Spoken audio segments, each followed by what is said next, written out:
अस्सलाम वालेकुम व्यूअर्स, कैसे हैं आप लोग। किचन विद माज़ में खुश आमदीद।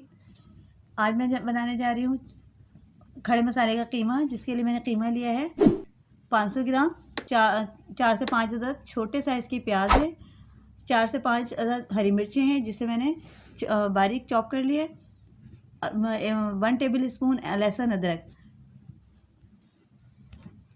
हाफ़ टी स्पून नमक, 1 टेबल स्पून साबित धनिया,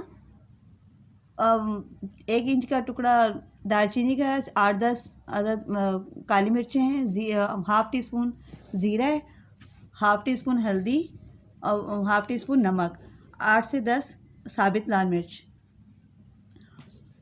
और हाफ़ कप से थोड़ा सा कम ऑयल है। फिर बस हम चलते हैं अपने कुकिंग प्रोसेस की तरफ। देखिए मैंने ये कीमा डाल दिया है, इसमें मैं तमाम चीज़ें डाल के इसे मीडियम फ्लेम पे रखूँगी ताकि इसमें थोड़ी स्टीम बन जाए, तो फिर हम इसे मीडियम टू लो फ्लेम पर मैं इसे पकाऊँगी। इसमें मैंने तमाम चीज़ें ऐड कर दी हैं। इसमें तकरीबन मैंने 1.5 गिलास पानी डाला है और सारे मसाले इसमें डाल के इसे कवर करके रख दूँगी। ये बहुत जल्दी कीमा हमारा तैयार हो जाएगा। सारी चीज़ें इसमें मैंने ऐड कर दी हैं, प्याज, लहसुन, मिर्चें, अदरक, ऑयल। अब हम इसे मिक्स करेंगे अच्छी तरह। मिक्स करने के बाद हम इसे कवर करके इसे रख देंगे। तकरीबन इसे हमें 15 से 20 मिनट में हमारा ये कीमा तैयार हो जाएगा। प्याज भी हमने इसमें ऐड कर दिए। अब हम इसे मिक्स करके कवर करके रख देंगे।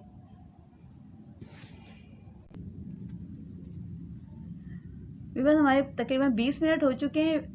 ये देखिए हमारे पानी बिल्कुल इसमें खुश्क हो गया है, थोड़ा बहुत है। हम इसे अच्छी तरह भून के इसको उतारें। इसमें पानी नहीं होना चाहिए, बिल्कुल ड्राई हो जाएगा पानी और इसका ऑयल ऊपर आ गया है, तो इट मीन्स कि ये कीमा हमारा तैयार हो गया। बस हमारा ये हम चेक करते हैं, इसका पानी बिल्कुल खुश्क हो गया है। अब मैंने इसे अच्छी तरह भून भी लिया। ये हमारा खड़े मसाले का कीमा बहुत अच्छा सा मज़ेदार तैयार हो गया। हम इसे डिश आउट कर लेते हैं। हमने इसे डिश आउट कर लिया है। अब हम इसे बारीक अदरक के स्लाइसेस और हरा धनिया और हरी मिर्ची से गार्निश कर देंगे। ये हमने हरा धनिया और बारीक स्लाइसेस अदरक के, इससे हमने इसको गार्निश कर दिया। बहुत मज़ेदार हमारा कीमा तैयार होता है। अगर आपको ये मेरी रेसिपी अच्छी लगे तो ज़रूर ट्राई कीजिएगा। आप यकीन करें आपको बहुत पसंद आएगी। मिलते हैं हम अपनी नेक्स्ट वीडियो में। जब तक के लिए अल्लाह हाफ़िज़।